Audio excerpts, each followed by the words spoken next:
So hello everyone and welcome to another video of English slides. এর আগের দিনের ভিডিওতে আমি তোমাদের ডাব্লিউ.বি. ইয়েটসের লেখা দ্য সেকেন্ড কামিং পোয়েমের একটা ব্রিফ ইন্ট্রোডাকশন দিয়েছিলাম।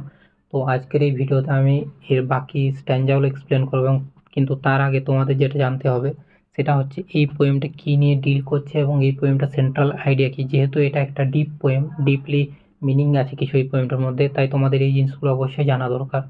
তো চলো বেশি কথা না বলে তাহলে শুরু করা যাক। ফার্স্ট তোমাদের যেটা জানতে হবে সেটা হচ্ছে what is the central idea of the poem. What is the central idea of the poem? তো the second coming explores the potential upcoming of apocalypse that the poet fears will soon overtake the world. It is a poem about the end of the world, or at least a severe change to how the world works. তো এই পুরো পোয়েমটা একটা central idea হচ্ছে একটা upcoming apocalypse, মানে ধ্বংসাত্মক ঘটনা। এটা ধ্বংসাত্মক ঘটনা যেটার জন্য তো পুরো পৃথিবী ধ্বংস হয়ে যাবে, বা এমন কিছু চেঞ্জেস পৃথিবীর মধ্যে চলে আসবে যেটার জন্য হয়তো মানুষের যে থাকার ধরন বা যে লাইফস্টাইল সেটা হয়তো চেঞ্জ হয়ে যাবে। নেক্সট যেটা আছে সেটা হচ্ছে what is the rough beast in second coming. Second coming যে রাফ বিস্টের বর্ণনা দেওয়া হয়েছে, অর্থাৎ যে অ্যান্টিক্রাইস্টের বর্ণনা দেওয়া হয়েছে সেটা কি? The rough beast that the speaker describes is a ম্যান্টিকোর।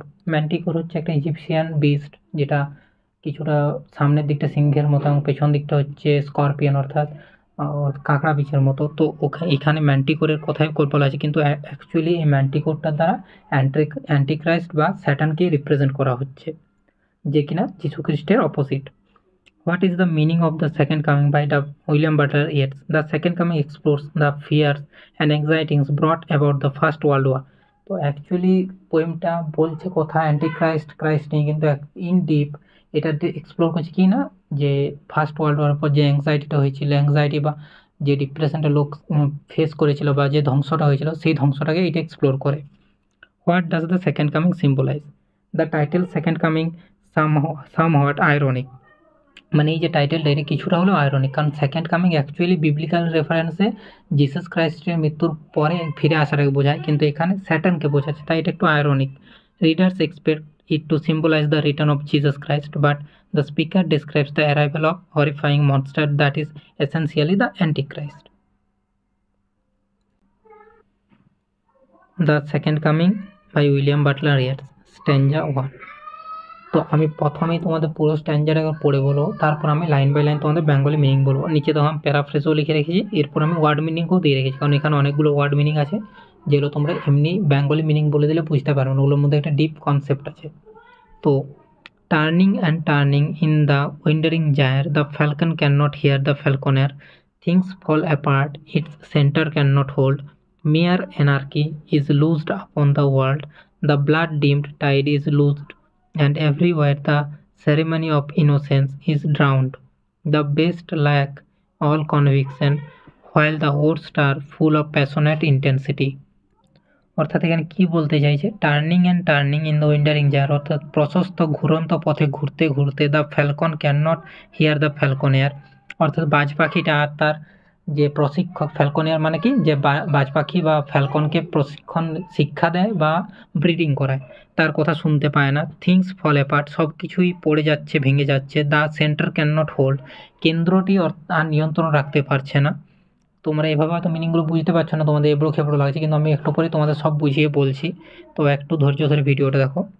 মিয়ার anarchy is লুজড upon the world, নিছক অরাজকতা পুরো পৃথিবী জুড়ে নেমে এসছে। The blood dimmed tide is loosed and everywhere, অনুজ্জ্বল রক্তের স্রোত ছড়িয়ে পড়েছে এবং চারিদিকে ছড়িয়ে পড়েছে। The ceremony of innocence is drowned, সারল্যের যে উদযাপন, অর্থাৎ যে সরলতা, মানুষের মধ্যে যে সরলতা রয়েছে সেটা পুরোপুরি ডুবে গেছে।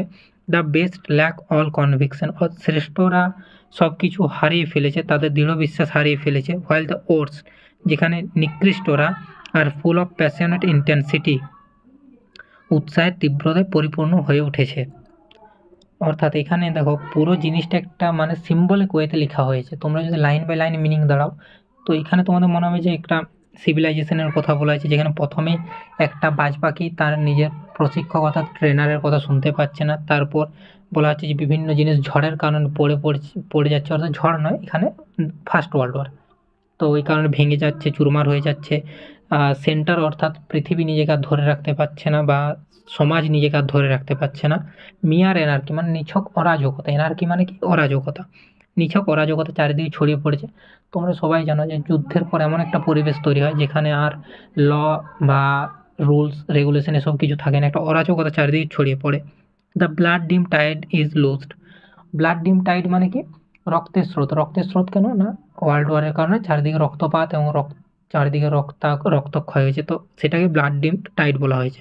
অ্যান্ড এভরিওয়্যার, এবং চারিদিকে সেটা রয়েছে, কারণ ওয়ার্ল্ড ওয়ার তো একটু ছোট জায়গা তো হয়নি, অনেকটা বড় জায়গা জুড়ে হয়েছিল, অর্থাৎ পুরো দুনিয়া জুড়ে হয়েছে, তাই নামটাই ওয়ার্ল্ড ওয়ার, সেই জন্য everywhere. The ceremony of innocence is down. The ceremony of innocence একটা অ্যাকচুয়ালি ফ্রেজ, যেটা একটা ডিপ মিনিং আছে, বাট এখানে ceremony of innocence is down মানে হচ্ছে যে মানুষের মধ্যে যে সরলতা বা যে সারল্য থাকে সেটা হারিয়ে গেছে। The best lack the convictions. The best কারা? দ্য বেস্ট হচ্ছে সমাজের অ্যারিস্টোক্র্যাটিক অর্থাৎ উঁচু পর্যায়ে থাকা লোকেরা। তারা নিজেদের সমস্ত কিছু যে সেলফ ক্লেমেশন বা সেলফ প্রোক্লেমেশন বা যে শ্রেষ্ঠতা সেটা হারিয়েছে, যেখানে the worst are full of passionate intensity.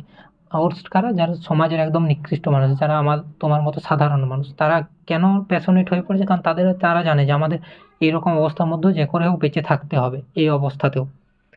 তো এই ছিল এই লাইনগুলোর এক্স্যাক্ট বেঙ্গলি মিনিং, কিন্তু এইগুলো অ্যাকচুয়ালি আউটার মিনিং, এর অ্যাকচুয়ালি ইনার মিনিংও আছে, যেটা আমি এবার তোমাদের বলবো।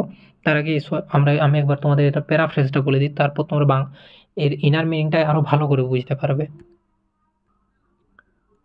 The falcon, that is our civilization, is no longer in a position to listen the intellect, that is the falconer, sorry এখানে falcon না falconer হইতো, and its controlling forces and the soul, as it goes on turning in an ever-wandering world. The center is unable to hold its own. As a result, things are falling apart, that is disintegrating, and what results from the disintegration is a kind of complete anarchy, bringing along with it a lot of bloodshed. That the ceremony of innocence, which is valued so much, is the main victim of all anarchy. The situation is worsened by the fact that the best people are not sure of themselves and their convictions, whereas the worst people, being very confident, are full of passionate intensity. তো এখানে ওটাই আমি paraphrase আকারে লিখে রেখেছি, যেটা একটু আমি তোমাদের বাংলায় বুঝিয়ে বললো। তো তোমরা এই জায়গাটা একটু পড়ে নিও। এরপর দেখো এখানে আমি ওয়ার্ড নোটস দিয়ে রেখেছি তোমাদের জন্য, যেটা সবথেকে বেশি গুরুত্বপূর্ণ, কারণ এটাই তোমাদের সাহায্য করবে পোয়েমটার কনটেক্সটটা বুঝতে। Gyre, a circular spiral motion world or vortex, অর্থাৎ ঘূর্ণপাতের মতো একটা জিনিস। Falcon, kind of hawk here use to symbolize the mankind, specially Christianity. Falcon একটা কাইন্ড অফ বার্ড, তোমরাও জানো, কিন্তু এখানে এটা সিম্বলাইজ করছে ম্যানকাইন্ডকে, স্পেশালি কাদের? না, ক্রিশ্চিয়ানিটি। ফ্যালকনের, a person who breeds or trains the falcon, ফ্যালকনেরকে যে কিনা ট্রেন করে ফ্যালকনকে। But here symbolizes Christ, the symbol of soul. The falcon can not hear the falcon. তো এখানে দেখো আমি পুরো ফ্রেজটার একটা মিনিং লিখে রেখেছি। The falcon has lost control over the falcon which does not hear the falconer's call. তো ফ্যালকনের কী করেছে না, ফ্যালকনের উপর নিজের কন্ট্রোল হারিয়ে ফেলেছে এবং ফ্যালকন আর কথা শুনছে না ফ্যালকনিয়ারের। তো কি বলছে? The line suggest the mankind lost their faith in god and can not hear the words of god.